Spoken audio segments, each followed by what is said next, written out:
Você se lembra aquela questão toda envolvendo o orçamento secreto? A ministra que a gente vê aí, a Rosa Weber, havia dado uma determinação em relação a esses valores, e agora a gente traz aqui a reportagem, a coluna na verdade, é da Carolina Brígido, e ela conta aqui o que levou a Rosa Weber a mudar de ideia e liberar o orçamento secreto. Aqui a Carolina Brígido traz os detalhes. No mês passado, a ministra Rosa Weber, do STF, provocou um rebuliço no meio político ao suspender com liminar o chamado orçamento secreto. Parlamentares ficaram preocupados, afinal perderiam repasses vultosos aí que garantiriam a sobrevivência política, e Weber foi firme, disse que não havia transparência nessa distribuição de recursos.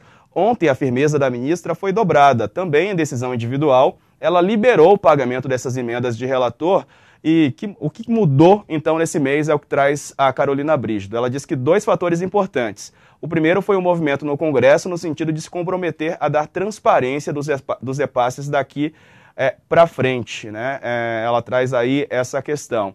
Para além desses fatores mais imediatos, um argumento extra foi o de que sem os repasses já planejados, muitos projetos importantes seriam interrompidos, inclusive em áreas sensíveis, como educação e saúde, portanto a liberação desses repasses. Quero te ouvir também, Kennedy, o que você achou dessa mudança aí de posição da ministra Rosa Weber?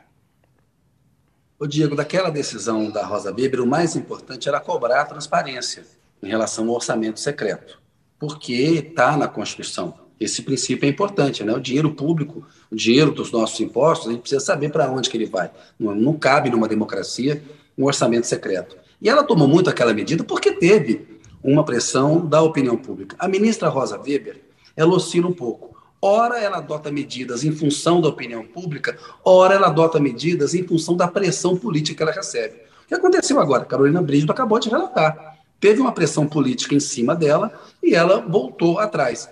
O argumento de que há projetos que dependem dessas verbas para seguir adiante, ótimo que essas verbas continuem sendo destinadas a bons projetos que dependam delas, mas eles podem ser transparentes. Qual é o problema? Se a obra é boa, se o projeto é bom, vamos tornar o gasto transparente.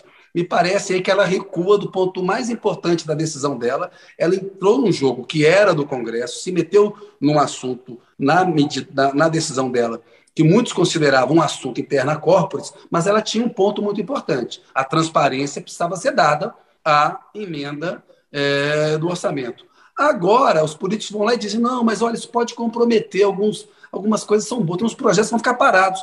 Ora, não precisa parar o projeto. Continua o projeto, mas torna público quem é que quis fazer aquele projeto. Isso, na verdade, são o Rodrigo Pacheco e o Arthur Lira manobrando para proteger deputados e senadores que foram agraciados aí de uma maneira desigual em relação aos demais. É um jogo político empurrando com a barriga, e a Rosa Weber agora cedeu. Ela oscila. Ora ela joga com a opinião pública, ora ela cede à pressão política. Fez isso em alguns julgamentos na história recente, sobretudo a pressões militares.